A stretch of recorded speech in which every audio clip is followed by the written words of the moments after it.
सभी को मेरा नमस्कार और मेरी कक्षा में आप सबका स्वागत है। मेरा नाम मीनाक्षी है।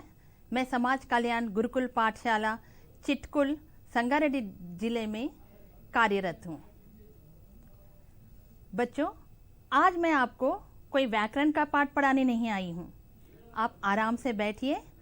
मैं ये चाहती हूँ कि आप जीवन के तथ्यों को समझें, नैतिक मूल्यों को, सामाजिक मान्यताओं को, सामाजिक कलहों को, एक जिम्मेदारी को समझें। मैं आज वो अनुभव वाला पाठ पढ़ाने आई हूँ जो कि आपको जीवन में मार्गदर्शन करेगा। बच्चों, आप लोग गुरुकुल पाठशाला में पढ़ते हैं ना? तो ये परंपरा बहुत प्राचीन काल से है। प्राचीन काल में भी लोग गुरुकुल में शिक्षा ग्रहण करते थे, लेकिन तब के पाठशाला और अब के पाठशालाओं में बहुत फर्क है। तब के गुरुकुल पाठशाला में बच्चे गुरु का कार्य, आश्रम का कार्य और स्वयं का कार्य करते हुए शिक्षा ग्रहण करते थे। तो चलिए बच्चों, आपको भी एक इसी प्रकार की कहानी बताते हुए मैं विषय प्रवेश कराऊंगी। तो चित्रों द्वारा कहानी देखोगे। एक पिता अपने बालक को शिक्षा ग्रहण करने के लिए आश्रम ले जाता है। वह अपने पिता के साथ गुरुकुल में शिक्षा ग्रहण करने के लिए जाता है। उस बालक का नाम वरदराज था। दूसरे चित्र में देखिए, वरदराज अन्य बालकों के साथ शिक्षा ग्रहण कर रहा है। वह वरदराज की एक परेशानी ये थी कि वो बहुत मंदबुद्धि था। उसे कुछ भी याद नहीं रहता था। वह 1 साल की पढ़ाई को 3-3 साल करता था, फिर भी उस कक्षा का अधूरा ज्ञान था उसे। उसके सहपाठी उसका मजाक उड़ाते थे। देखिए तीसरे चित्र में, उसका मजाक उड़ाते थे और उसे मूर्खराज कहकर चिढ़ाते थे। एक दिन गुरु ने उसे अपने पास बुलाया और कहा, वरदराज, मुझे लगता है कि पढ़ना लिखना तेरे बस की बात नहीं है। इससे तो अच्छा है कि तू अपने घर जा और अपने पिता के काम में हाथ बटा। दूसरे दिन वरदराज गुरु की आज्ञा लेकर वह घर के लिए निकल पड़ा। देखिए, वो घर के लिए निकला है और चलते चलते दोपहर हो गई। उसे भूख लगी थी। उसके गुरु ने जो बांध कर दिया था वह खाना चाहता था। वह थोड़ी दूर आगे बढ़ा तो उसे एक कुआं दिखाई दिया। वह पास बैठा और जो लाया था उसे खा लिया। उसके बाद उसने कुएं से पानी पिया। वह देखते रह गया कुएं को कि उसे लगा कि ये क्या, ये रस्सी तो पत्थर को काट रही है। अर्थात जिस रस्सी से पानी खींचा जाता है ना, वो बार बार की रगड़ से पत्थर को काट चुकी थी। वरदराज परेशान हो गया। वह नीचे देखा तो देखा कि मटके के निशान भी गोल गोल फर्श पर लगे हैं। वह सोचने लगा कि बार बार की रगड़ से रस्सी पत्थर को काट सकती है और बार बार के घड़े के रखने और उठाने से फर्श पर निशान पड़ सकते हैं। तो क्या मेरे दिमाग में अगर मैं बार बार अभ्यास करूं, बार बार पढ़ूं, तो क्या विद्यारूपी रेखा मेरे मस्तिष्क में नहीं पड़ेगी?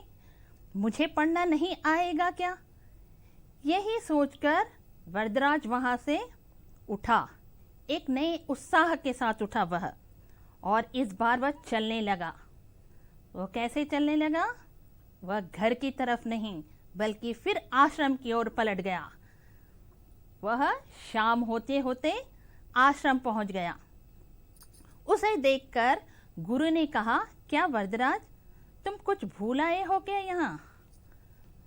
तो वरदराज ने कहा, हाँ गुरुजी, मैं यहाँ शिक्षा को भूल गया था, वही लेने आया हूँ। गुरुजी के समझ में नहीं आया। तब वरदराज ने अपना सारा अनुभव सुनाया और लगातार अभ्यास करने का वादा किया। गुरुजी को भी उसके चेहरे पर एक नई चमक दिखाई दी, एक नया आत्मविश्वास दिखाई दिया। गुरुजी ने उसे गुरुकुल में रहने की अनुमति दी। फिर क्या था, वही वरदराज देखिए बहुत देर तक पढ़ता और बहुत सुबह जल्दी सबसे पहले उठ जाता और विद्या का अध्ययन करता। ऐसे ही पढ़ते पढ़ते वह मूर्खराज कहा जाने वाला वरदराज एक महापंडित बना। उसी महापंडित ने संस्कृत के पाणिनि द्वारा लिखी व्याकरण की टीका लिखी और उसने ही मध्य सिद्धांत कौमुदी, लघु सिद्धांत कौमुदी और सार कौमुदी ग्रंथों की रचना की। तो देखा बच्चों आपने कि एक घटना कैसे वरदराज को पंडित बना देती है ना। तो बच्चों ये कहानी से हमें यही शिक्षा मिलती है कि हमें लगातार अभ्यास करते रहना चाहिए। आप अपने जीवन में भी देखिए, आपकी कक्षा में कम से कम 40 बच्चे रहते हैं, है ना। उन 40 बच्चों में को समान रूप से अध्यापिका पढ़ाती है, सबको एक ही प्रकार की शिक्षा देती है। फिर भी कक्षा में कुछ लोग जल्दी याद कर लेते हैं, कुछ लोगों को याद करने के लिए 2 से 3 बार अभ्यास करना पड़ता है और कुछ को 8 से 10 बार का अभ्यास करना पड़ता है। लेकिन इसका मतलब कि वो जिसे 8 से 10 बार का अभ्यास करना पड़ता है, उनको चाहिए कि वे उतने बार अभ्यास करें, उतनी मेहनत करें, तभी वो अपने ज्ञान को प्राप्त कर सकते हैं। अध्यापक भी उनको बार बार अभ्यास कराते हैं, लेकिन जैसे कि वरदराज के दिल से अंदर से आया था कि मैं पढ़कर ही रहूंगा, मैं शिक्षा प्राप्त कर कर ही रहूंगा, वैसी भावना आनी चाहिए बच्चों में, तभी वो अपने ज्ञान को प्राप्त कर सकते हैं, है ना। तो ये शिक्षा हमें इससे मिलती है। तो देखो बच्चों, हमने इस शिक्षा को प्राप्त करने के लिए एक कहानी कही, है ना। इतना बड़ा गद्य की विधा एक कहानी कही हमने, लेकिन अगर मैं इसी शिक्षा को सिर्फ 2 पंक्तियों में कह दूं तो देखिए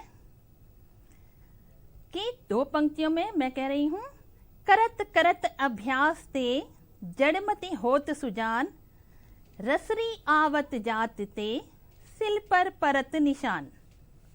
तो बच्चों देखो, करत करत अभ्यास ते, अभ्यास के करते रहने से, जड़मति भी यानी जड़ पत्थर, जड़ यानी पत्थर की जैसी, मंद बुद्धि भी, मति भी क्या होती है, सुजान होती है, उसमें भी जान आ जाती है, उसमें भी चेतना आ जाती है, वह भी पंडित बन सकता है। और रस्सी के आवत जात ते, आने जाने से, सिल पर परत निशान, शिला पर भी निशान बन जाता है। यानी मैंने जो आपको इतनी बड़ी कहानी सुनाई ना, वो सिर्फ 2 पंक्तियों में उसका भाव मैंने बता दिया। तो ये 2 पंक्ति क्या है बच्चों, पता है आपको? इन 2 पंक्तियों को ही दोहा कहते हैं। दोहा एक अनुभवों का खजाना है। इन दोहों में एक नैतिकता, एक नीति, एक उपदेश छुपा होता है, जो कई सालों से सबका मार्गदर्शन कर रहा है। तो इस दोहे के बारे में हम आज जानकारी प्राप्त करेंगे। देखिए, दोहा संस्कृत में इसका नाम दोहड़ी का छंद है। दोहा या दूहा की उत्पत्ति लेखकों ने संस्कृत के दोधक से माना है। तो हिंदी में भी दोहा, ये दोहा है ना, एक छंद है। संस्कृत में इसे दोहड़ी का या दोधक कहा जाता है। ये दोहा सर्वप्रिय छंद है, सबको पसंद आता है। आप लोग जब ये कक्षा पूरी सुन लेंगे तो आपको भी पसंद आएगा दोहा। तो दोहा वह पहला छंद है जिसमें तुक मिलाने का प्रयत्न हुआ। तुक का अर्थ है बच्चों, एक पंक्ति में आखिरी का जो शब्द होता है, दूसरी पंक्ति का आखिरी के शब्द में ध्वनि साम्य होता है, उसे तुक कहते हैं। जैसे कि सुजान, निशान, अभी जो हमने पढ़ा था दोहा, तो सुजान, निशान, इसमें तुक मिल रहा है, ध्वनि साम्य है, वो है तुक। तो इस दोहे में ही सबसे पहले तुक मिलाने का प्रयत्न किया गया। कहा जाता है कि सिद्ध कवि सरप्पा ने इसका सबसे पहले प्रयोग किया। दोहों का शाब्दिक अर्थ है दुहना, अर्थात शब्दों से भावों का दुहना। दुहना का अर्थ है निचोड़, गाय का दूध दुहते ना, तो दुहना अर्थ है निचोड़, यानी शब्दों से भावों को निचोड़ देना। आप देखेंगे कि 2 पंक्तियों में इतने सारे भावों को कहा जाता है कि हम भी दंग रह जाते हैं कि इतना सारा भाव 2 पंक्तियों में आ जाता है क्या? और देखिए ये छंद कहाँ है ना, ये मात्रिक छंद में आता है, तो दोहा अर्ध सममात्रिक छंद है। यह 2 पंक्ति का होता है। दोहे में 4 चरण होते हैं। प्रथम और तृतीय चरण को विषम चरण कहते हैं। इसमें 13 मात्राएं होती हैं। और द्वितीय और चतुर्थ चरण को सम चरण कहा जाता है। इसकी 11 मात्राएं होती है। और सम चरणों के यानी दूसरे और चौथे चरणों के अंत में एक गुरु और एक लघु की मात्रा होना आवश्यक होता है। तो अब आपको बहुत कम शब्दों में मैं गुरु और लघु भी बता दूंगी। लेकिन ये क्या है? ये वर्ण है ना, वर्णमाला। वर्ण में स्वर होते हैं ना, तो ये स्वर में ह्रस्व स्वर होते हैं और दीर्घ स्वर होते हैं। तो उनकी ही मात्रा यहाँ दोहों में उसकी गणना की जाती है। जैसे ह्रस्व स्वर है अ, ई, उ, री और चंद्रबिंदु। हिंदी में वर्णमाला में सिर्फ अ, ई, उ, री ये ही होता है, जबकि छंदों में चंद्रबिंदु को भी गिना जाता है। इनका चिन्ह एक जैसे होता है और इनकी मात्रा एक की गणना की जाती है। और दीर्घ स्वर है आ, ई, उ, ए, आई, ओ, औ, अं, आहा। इसका चिन्ह अंग्रेजी के एस की तरह होता है। इसे 2 की गणना की जाती है। अब नीचे दोहा देखिए, उसमें गणना मात्राएं भी लिखी गई हैं। आप लोग तेलुगु में ये पढ़ते ही हैं। तेलुगु में भी लघु गुरु का विधान है, छंद है ना, तो आपको आसानी होगी। वैसे हमारी पाठ्य पुस्तकों में इन छंद और इस प्रकार के लघु गुरु का कहने की आवश्यकता नहीं है। फिर भी अतिरिक्त जानकारी के लिए यह आप समझ लीजिए। दोहा देखिए, मैं पहले गाकर सुनाऊंगी। करे बुराई सुख चाहे, कैसे पावे कोई, रोपे बिरवा आक को, आम कहाँ ते होए रे मानव, आम कहाँ ते होए। यानी यहाँ कहा गया है कि करे बुराई अगर आप बुरा करेंगे और सुख चाहेंगे तो ये कैसे प्राप्त होगा? अगर हम बुरा करेंगे तो हमें बुरा ही प्राप्त होगा, और अगर हम अच्छा करेंगे तो हमें अच्छा ही प्राप्त होगा। तो यहाँ भी वही कहा गया है कि करे बुराई सुख चाहे, कैसे पावे कोई। अगर बुरा करते हो और सुख की कामना करते हो तो ये कैसे प्राप्त होगा? जैसे रोपे बिरवा आक को, रोपना यानी बोना, बिरवा पौधा, आक को आपको चित्र में दिखाई दे रहा है ना नीचे, उसे आक का पौधा कहते हैं। अगर हम आक का वो पौधा बोएंगे तो हमें आम की प्राप्ति कैसे होगी? यानी हम जो बोएंगे वही तो प्राप्त करेंगे, है ना। जैसे न्यूटन का सिद्धांत भी है ना तीसरा, कि हम क्रिया जिस प्रकार करेंगे बराबर उसी प्रकार की प्रतिक्रिया भी होगी। तो यह दोहा हमें यही सिखाता है। आप यहाँ बोर्ड पर भी देखिए कि यहाँ भी वही लिखा गया है, करे बुराई सुख चाहे। देखिए ये पहला चरण है, यहाँ तक पहला चरण है दोहे का, और यहाँ कैसे पावे कोई ये दूसरा चरण है। ये रोपे बिरवा आक को यहाँ तीसरा चरण है, और आम कहाते होय ये चौथा चरण है। यानी यहाँ देखिए ये क यानी अ की मात्रा, ये व्यंजन में ह्रस्व अ की मात्रा रहती है, इसलिए छोटा लघु, और ये गुरु। आप इसे ऐसे गणना कीजिए, ये 1, ये 2, 3, ये 4, ये 5, 6, ये 7, 8, ये 9, 10, ये 11, ये 12, 13 यहाँ तक। यानी ये पहला विषम है, प्रथम चरण, इसमें 13 मात्राएं हुई है, और यहाँ 2, 4, 5, 6, 7, 8, 9, 10, ये 11, ये 11 यानी 13 और 11 की मात्राएं यहाँ हमें प्राप्त होती है। तो ये होगा दोहा। नीचे भी उसी प्रकार का होता है। तो यहाँ 13 और 11 की मात्राएं होती हैं, वो दोहा होता है। ठीक है, तो बच्चों ये हुआ दोहा। दोहे में सम और विषम चरण के बारे में हमने जानकारी प्राप्त की। हमने पहला दोहा पढ़ा, करत करत अभ्यास ते जड़मति हो सुजान, रसरी आवत जात ते सिल पर परत निशान। और ये हम दूसरा दोहा पढ़ चुके हैं कि करे बुराई सुख चाहे, कैसे पावे कोई, रोपे बिरवा आंख को आम कहाते होए। देखा ना, ये दोनों दोहे में कितना भाव है, कितना अर्थ निकल के आया है, और हमारे जीवन का मार्गदर्शन भी करते हैं ये दोहे। इन दो दोहों की रचना वृंद ने की है। अभी हमने जो दो दोहे पढ़े हैं उसके कवि है वृंद। तो चलिए हम वृंद का परिचय पढ़ेंगे। देखिए, वृंद का जन्म सन 1643 में हुआ है और उनकी मृत्यु 1723 में हुई है। वृंद का पूरा नाम वृंदावन दास है। इनकी माता का नाम कौशल्या और इनके पिता का नाम रूप जी है। ये जब 10 वर्ष की थी तो काशी जाकर इन्होंने तारा जी से, गुरु तारा जी से इन्होंने व्याकरण, साहित्य, वेदांत और गणित और दर्शन की शिक्षा प्राप्त की थी।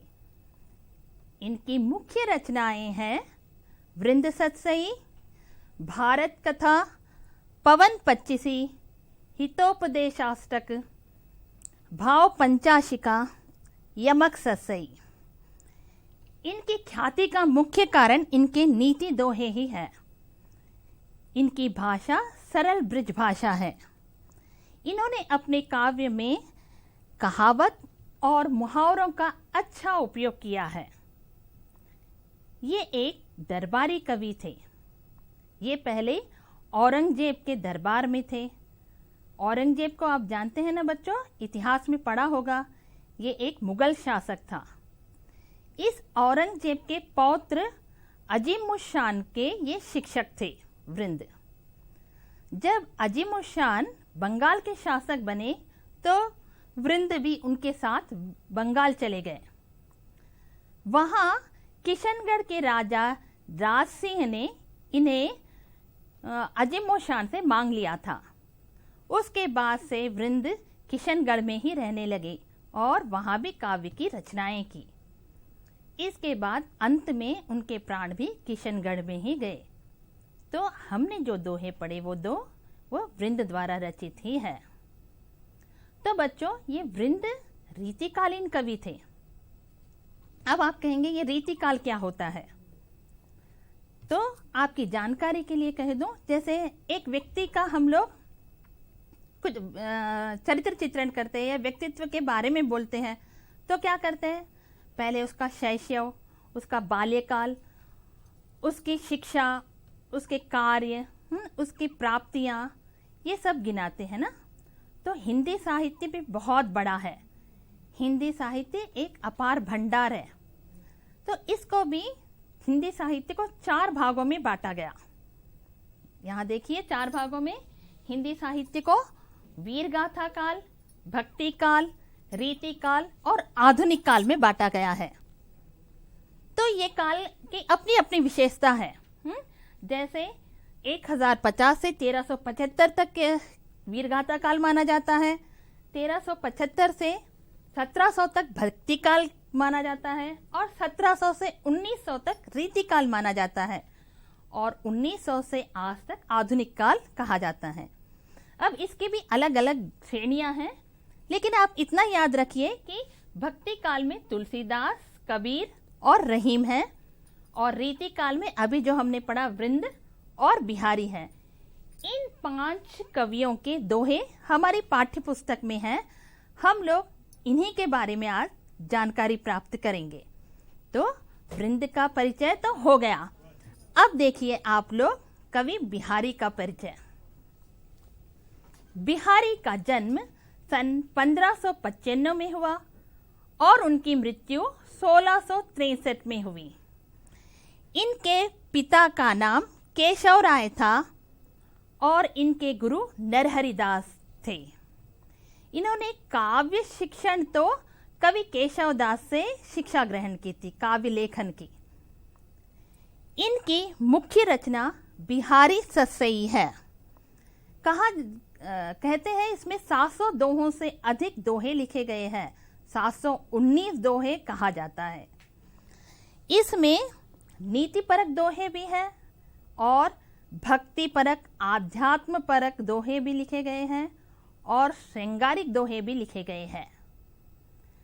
इन बिहारी की विशेषता ये थी कि ये गागर में सागर भर देते थे। गागर का अर्थ है बच्चों मटका। मटके में मटके जितना ही पानी आता है ना, सागर जितना पानी तो नहीं आता है ना, लेकिन इनके दोहों में इतनी शक्ति थी कि वे गागर में सागर भर देना, यानी एक मटके में समुद्र जितना भर देना, अर्थात मटके में कम शब्दों में अधिक समुद्र जितने भावों को भर देना इनके दोहों की विशेषता थी। ये ब्रज, उर्दू और फारसी के ज्ञाता थे। इन्होंने अपना काव्य लेखन साहित्यिक ब्रज भाषा में किया। ये दरबारी कवि थे। जयपुर नरेश सवाई राजा जयसिंह के यहाँ ये दरबारी कवि थे। इनके बारे में भी कहा जाता है कि राजा जयसिंह जब नवविवाहित यानी नई नई उनकी शादी हुई थी तो वो राजमहल में ही रहने लगे थे, राजसभा नहीं आते थे। राज्य का कार्य सब ठप पड़ा था। सब लोग परेशान थे कि राजा को कैसे बुलाया जाए। एक दिन जब वे अपना वार्षिक भत्ता लेने के लिए राजसभा पहुंचे तो वहां ये सब सभापतियों की परेशानी जानकर उन्होंने एक दोहा लिखा, 2 पंक्तियां लिखी और वह राजा के पास भेज दी। वो राजा उन पंक्तियों को पढ़ते ही तुरंत राजसभा में आ गए। तो देखा बच्चों कि उनके काव्य में, उनकी लेखनी में कितनी शक्ति थी कि राजा को भी राजसभा में खींच कर ला दिए। तो ऐसे धनी थे, ऐसे नीति परक दोहे लिखते थे बिहारी जी। तो चलिए उनका एक दोहा देखेंगे हम। कनक कनक तै 100 गुनी मादकता अधिकाय, उही खाए बोराए जग, इही पाए बोराए रे मानव, इही पाए बोराए। देखिए इसका अर्थ समझिए, आपको बहुत अच्छा लगेगा कि कनक कनक ते 100 गुनी, यहाँ कनक 2 बार प्रयोग किया गया है। कनक का अर्थ है, एक अर्थ है धतूरा और दूसरे कनक का अर्थ है सोना। धतूरा आप लोग जानते होंगे, ये शिव पर हम गणेश चतुर्थी में गणपति भगवान पर चढ़ाते हैं। तो ये धतूरा एक जंगली फल है, इसे भी कनक कहा जाता है। और एक कनक सोना है जो सबको अति प्रिय है ना। तो यहाँ बिहारी ने कहा है कि सोने में धतूरे से 100 गुना अधिक मादकता होती है। सोने में धतूरे से 100 गुना अधिक मादकता होती है, क्योंकि धतूरे को खाने से मनुष्य पागल हो जाता है, जबकि सोने को प्राप्त करने से ही वो पगला जाता है ना। कि है ना, आप अपने जीवन में भी या समाज में भी देखते होंगे कि लोग पैसा प्राप्त करने पर या धनवान बन जाने पर वो लोग क्या होते हैं, वो लोग बहुत गर्व की बातें करते हैं। अपने सामने किसी को कुछ समझते नहीं, ऐसा लगता है कि वो पगला गए हैं, पागल हो गए हैं। तो यहाँ कितने कम शब्दों में बिहारी जी ने कहा है कि कनक कनक ते 100 गुनी मादकता अधिकाय, इही खाए बोराए जग, इही पाए बोराए। तो आप समझे होंगे कि कनक यानी धतूरा, कनक का दूसरा अर्थ सोना, मादकता का अर्थ नशा, खाए खाना, पाए पाना, बोराए पागल हो जाना। तो हमारे आसपास भी हम ये महसूस करते हैं, देखते भी हैं। तो बच्चों ऐसा होता है जीवन में, ये उदाहरणों द्वारा हमें मालूम हो जाता है, तो हम लोग अपने आप को सशक्त कर सकते हैं कि हाँ इस प्रकार के होते हैं। हम एकदम दिल पर लेकर अपना मानसिक संतुलन खो देना, ऐसा नहीं करना चाहिए हमें। और ऐसे दोहे पढ़कर हमें अपनी शक्ति को जगाना चाहिए कि समाज में ऐसे भी लोग रहते हैं, ऐसा समाज का चलन है। तो देखा बच्चों, बिहारी ने कितने कम शब्दों में एक जीवन की वास्तविकता को दर्शाया है ना। तो अब हम पढ़ेंगे गोस्वामी तुलसीदास। आपने तुलसीदास का नाम सुना होगा, नहीं तो आप सुनिए। तुलसीदास एक महान राम भक्त थे। तुलसीदास जी का जन्म संवत 1332 में हुआ है और उनकी मृत्यु 1623 मानी जाती है। इनकी माता का नाम हुलसी था और इनके पिता आत्माराम दुबे थे। इनके बचपन का नाम रामबोला था। इनकी पत्नी रत्नावली, इनके गुरु नरहरिदास थे। इनके बचपन के बारे में भी कहा जाता है कि ये अपने माँ के गर्भ में 12 महीने थे। इनका जन्म माँ के गर्भ से 12 महीने बाद हुआ था और जब ये पैदा हुए थे तब इनके दांत थे और इन्होंने राम बोला, वे रोए नहीं थे, राम का उच्चारण किया, इसलिए इनका नाम राम बोला रख दिया गया। चूंकि ये अशुभ नक्षत्र में पैदा हुए थे इसीलिए इनके पिता ने परित्याग कर दिया और कहा जाता है कि एक दिन पश्चात ही इनकी माता गुजर गई थी, उनका देहांत हो गया था। इसलिए पिता ने इसे चुनिया नामक दासी को सौंप दिया। चुनिया इसने 5 वर्ष तक इनका पालन पोषण करती रही। जब गोस्वामी तुलसीदास 5 वर्ष के हुए तो चुनिया की भी मृत्यु हो गई थी। अब वो दर दर यहाँ वहां फिर रहे थे। ऐसे समय में नरहरिदास ने इन्हें अपनी शरण में लिया और इन्हें एक गुरु मंत्र दिया। और इनकी पत्नी के बारे में भी कहा जाता है कि ये अपनी पत्नी से बहुत प्रेम करते थे। एक दिन इनकी पत्नी इन्हें बिना बोले मायके चले गई। आंधी तूफान चल रहा था, बाढ़ आ गई थी नदी में, फिर भी नदी को पार कर वो पत्नी से मिलने गए। तब पत्नी ने इन्हें दुत्कारा और कहा, इतना प्रेम अगर भगवान के प्रति तुम्हारा होता तो आज तुम्हें भगवान मिल जाते। उस दुत्कार के कारण इनमें वैराग्य हो गया। वैराग्य के कारण वे घर बार छोड़कर वे काशी चले गए थे और वहाँ उन्होंने संस्कृत पढ़ा। इनकी कंठस्थ शक्ति बहुत थी, ये संस्कृत के प्रकांड पंडित बन गए। यही नहीं, वेदों, उपनिषदों और पुराणों का भी इन्हें ज्ञान था।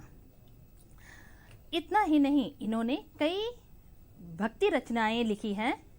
अवधी और ब्रज भाषा में इन्होंने रचनाएं की हैं।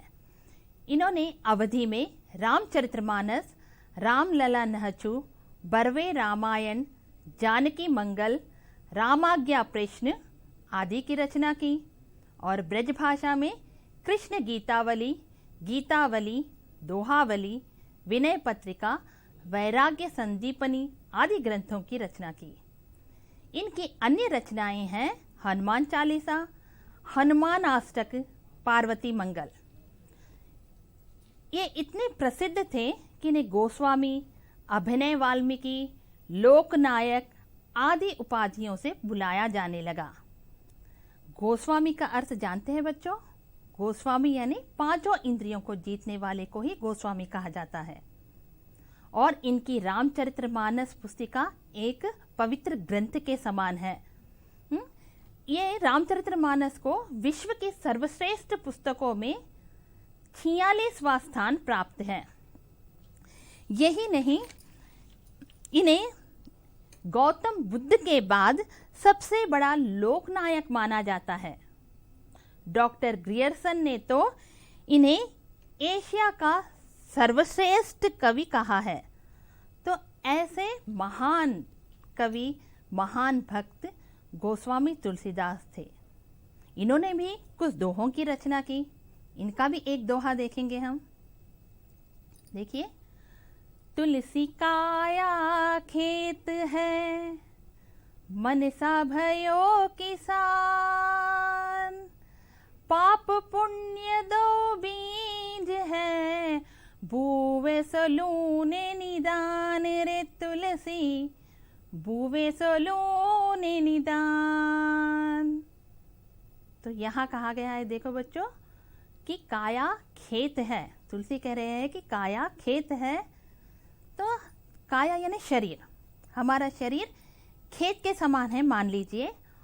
और मन को किसान जानिए। मन हमारा एक किसान के भांति कार्य करता है शरीर में, और उसके पास पाप और पुण्य नामक दो बीज हैं, जो वह इस शरीर में बोता है, यानी जो इस शरीर से वो कार्य कराता है। बोना का अर्थ यहाँ वही लिया जाएगा कि जो बीज वो बोता है, जैसे कार्य वो करता है, वैसा ही हमें परिणाम भुगतना पड़ता है। यदि वो अच्छा पाप का बीज बोएगा तो वो पाप प्राप्त करेगा, और पुण्य का बीज बोएगा तो पुण्य रूपी फल प्राप्त करेगा। ये हमारे हाथ में है कि हम कैसे बीज को बोएंगे। तो कभी भी बच्चों, हमारे जीवन में भी दो रास्ते दिखाई देते हैं, अच्छाई का और बुराई का। ये हम पे निर्भर रहता है कि हम अच्छे रास्ते पे चले या बुरे रास्ते पे चले, किस रास्ते पे चले, हम कौन सा कर्म करें, ये हमारे हाथ में रहता है। इसलिए कभी भी अच्छे कर्म करना चाहिए, कभी भी अच्छा ही बोना चाहिए, ताकि हमें अच्छा ही फल प्राप्त हो सके, है ना। तो चलिए अब हम पढ़ते हैं कबीरदास के बारे में। कबीर का जन्म सन 1398 माना जाता है और इनकी मृत्यु 1528 मानी जाती है। इनके जन्म के बारे में भी कई कहानियां हैं। कुछ लोग का कहना है कि ये एक अविवाहिता ब्राह्मणी के गर्भ से पैदा हुए थे, और कुछ कहते हैं कि ये विधवा के गर्भ से पैदा हुए थे। इस कारण उनके माता ने लोकलाज के भय से इन्हें लहरतारा तालाब के यहाँ छोड़ दिया था, जिसे एक मुस्लिम दंपत्ति नीरू और नीमा नामक दंपत्ति ने इन्हें देखा और इन्हें ले आकर पालन पोषण करने लगे। ये जुलाहे थे और इनकी पत्नी का नाम लोई, और दो संतान की भी चर्चा होती है। इनकी कमाल और कमाली नामक दो संतानें थी कहा जाता है। इनके गुरु रामानंद थे। इनके दोहे सबको प्रभावित करते हैं, लेकिन विचित्र बात तो देखिए बच्चों, ये अनपढ़ थे, ये लिखना नहीं जानते थे। ये अपने अनुभव रूपी खजाने से ही सबको आज तक हर किसी को आकर्षित कर लेते हैं। इनकी रचनाएं बीजक में हैं।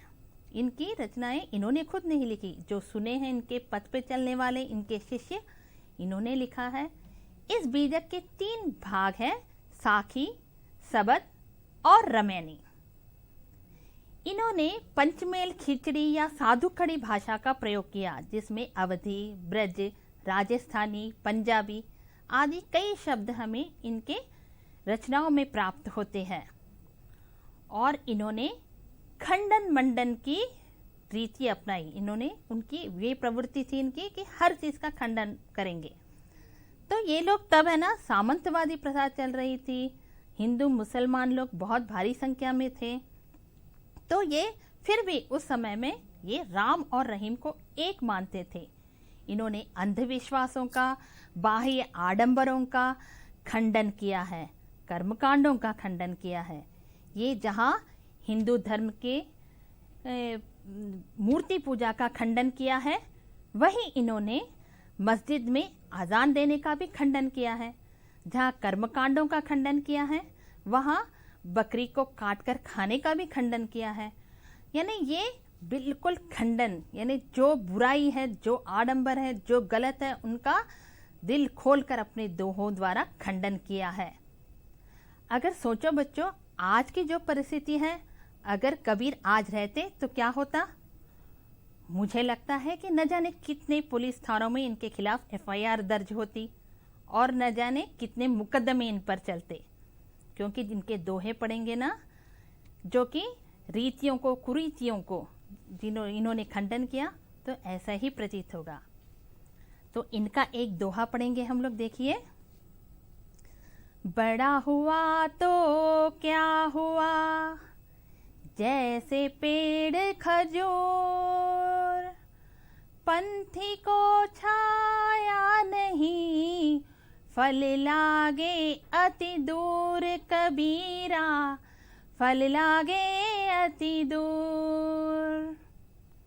इसका अर्थ देखिए कितना कितना ज्ञानवर्धक है इसका अर्थ, कि बड़ा हुआ तो क्या हुआ, जैसे पेड़ खजूर। हम लोग क्या करते हैं, अरे वो बड़ा, बहुत बड़ा इंसान है, उसके बाद बहुत धन है, लेकिन ऐसे बड़े होने का क्या फायदा। यहाँ कबीर ने बताया है कि बड़ा हुआ तो क्या हुआ, जैसे कि खजूर का पेड़ है। आपने खजूर का पेड़ देखा है? देखिए खजूर का पेड़ बहुत लंबा होता है, चित्र में दिखाई दे रहा है ना।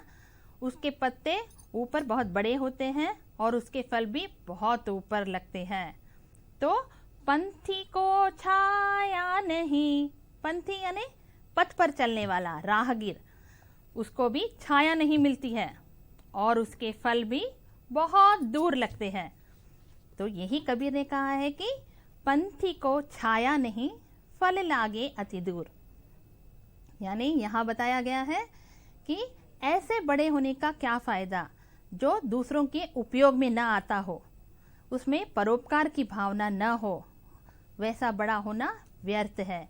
जो दूसरों की मदद करता है, उपकार करता है, ऐसा ही व्यक्ति महान होता है।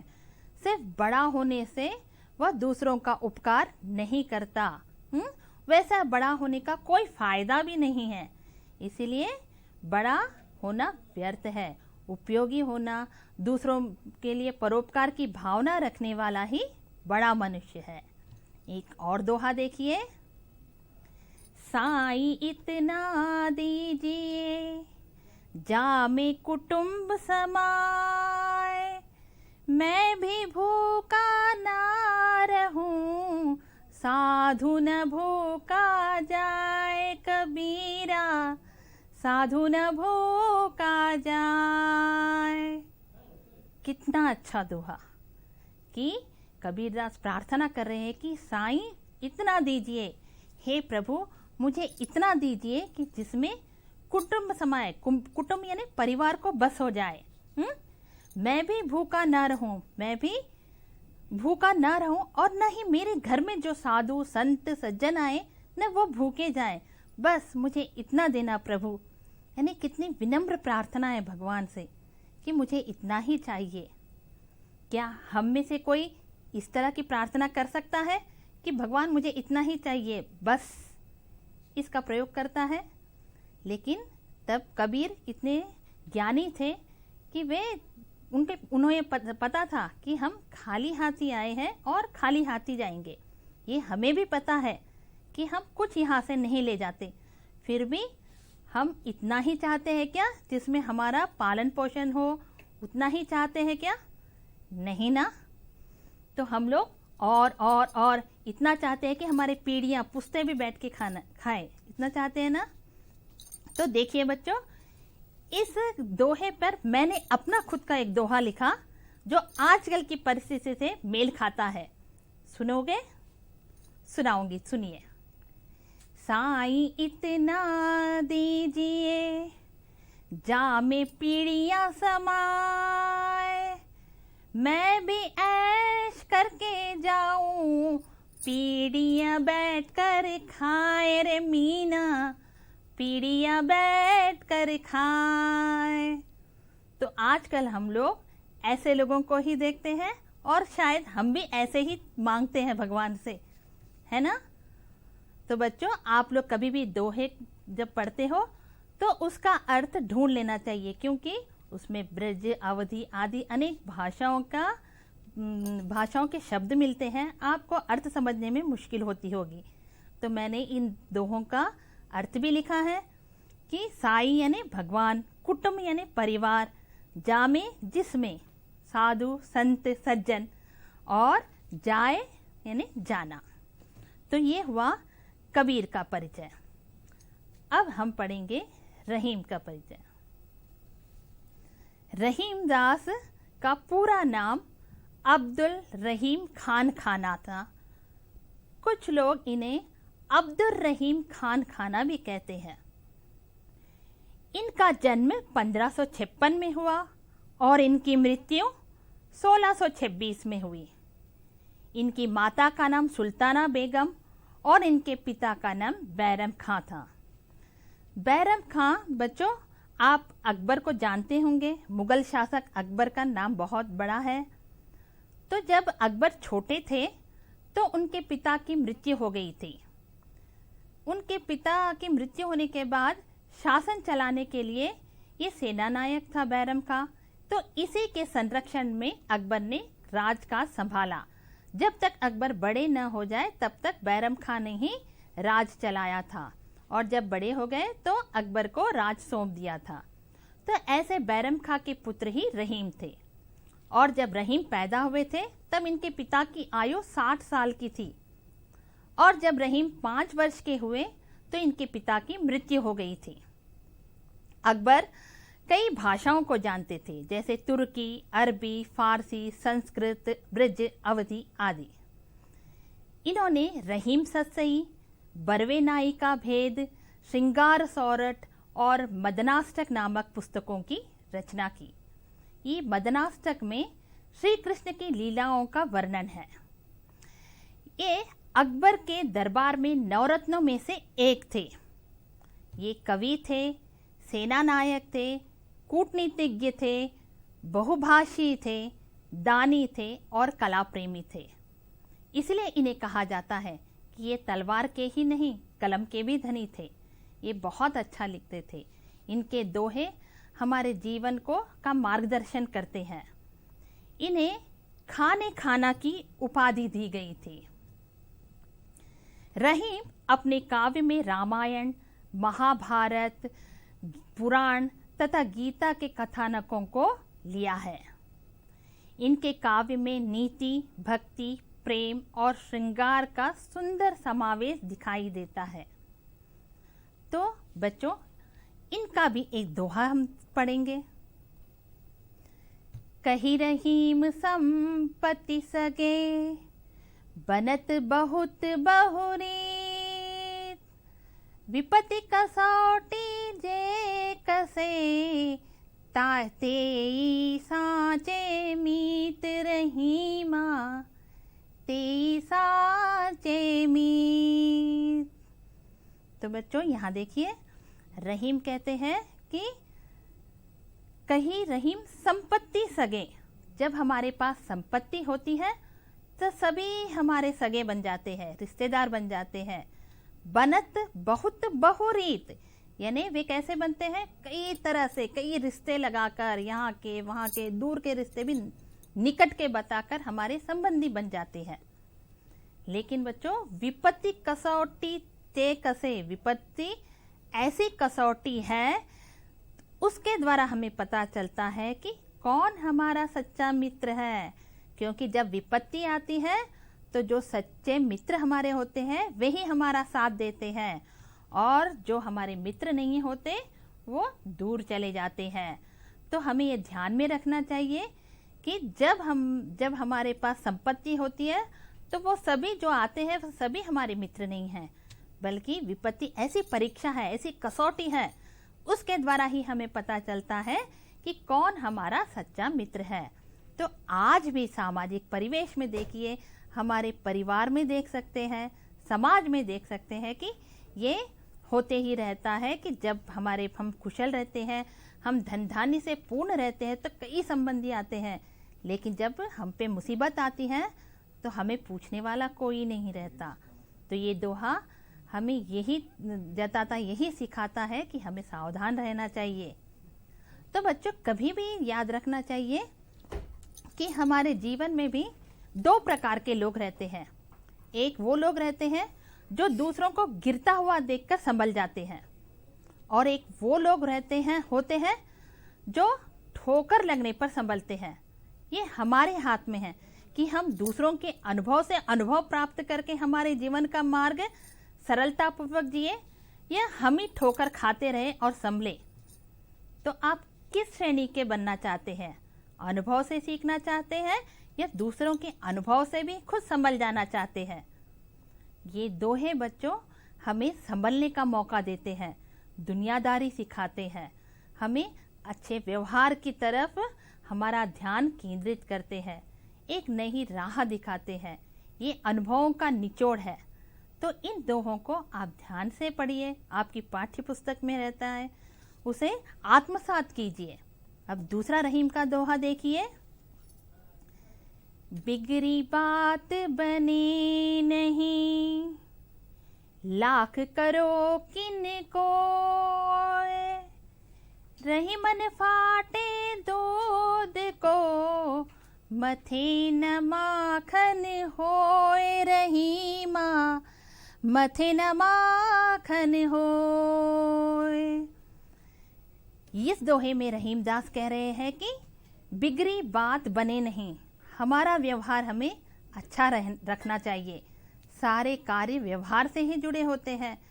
अगर एक बार हमारा व्यवहार खराब हो जाए तो बात बिगड़ जाती है, बात खराब हो जाती है।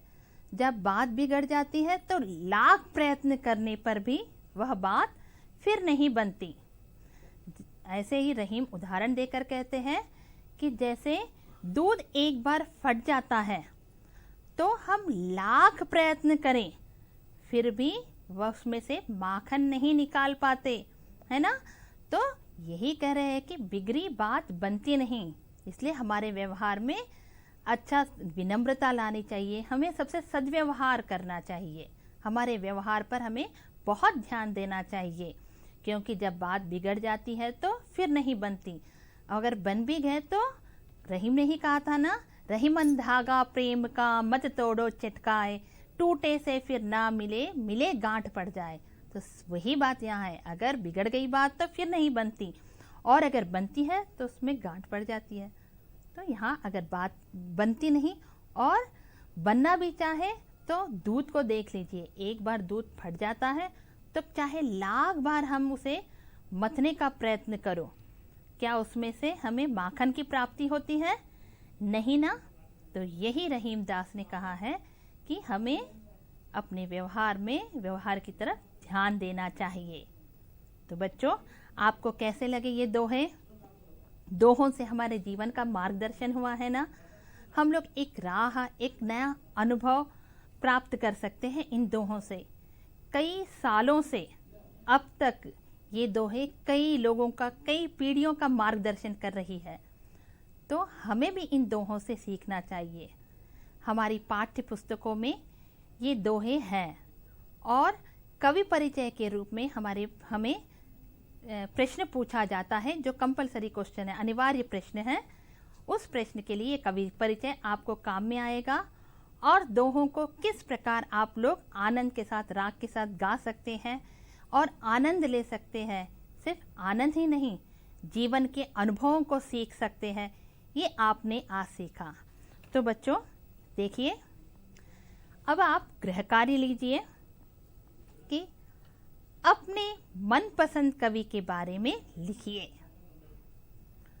दोहों द्वारा हमारा मार्गदर्शन होता है, अपने विचार लिखिए। तो बच्चों, मैं अंत में यही कहूंगी कि चाहे आप कितने भी विषय पढ़ ले, चाहे कितने भी ग्रंथ पढ़ ले, लेकिन अगर आपने प्रेम रूपी शब्द को नहीं पढ़ा तो ये सारी पढ़ाई बेकार है। प्रेम कैसा? अपनों से प्रेम, देश से प्रेम, सभी संप्रदायों से प्रेम। तो ये प्रेम रूपी शब्द का अर्थ आपने नहीं समझा तो आपकी सारी पढ़ाई, सारी विद्वता बेकार है।